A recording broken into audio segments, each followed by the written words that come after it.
Hello bachcho, let's see the question here. Question says that if V is the volume of a cuboid of dimension x, y, z and A its surface area, then A by V is.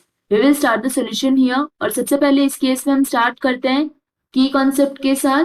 तो इस case के लिए की concept हो जाएगा formula of surface area of cuboid.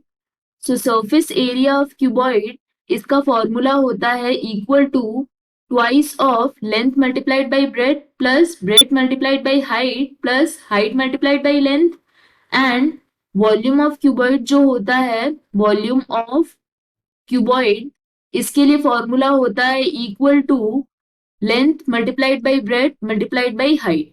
इस case के लिए हमारे पास जो गिवन डेटा है वो नोट डाउन करते हैं. लेंथ गिवन है हमारे पास यहाँ पे x, ब्रेथ यहाँ पर गिवन है इस केस के लिए y एंड हाइट गिवन है इस केस के लिए z.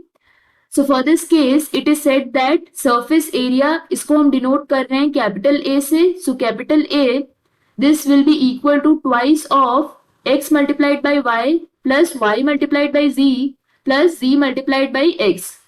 ये हो जाएगा surface area. नेक्स्ट हम नोट डाउन करते हैं वॉल्यूम. सो वॉल्यूम हो जाएगा x multiplied by y multiplied by z.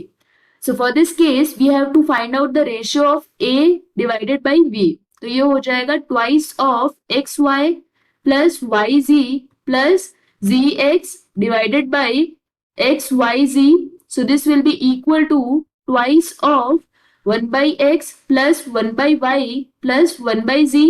So if we see here the option C, this is correct here. This is the final answer. I hope you understood the explanation. All the best.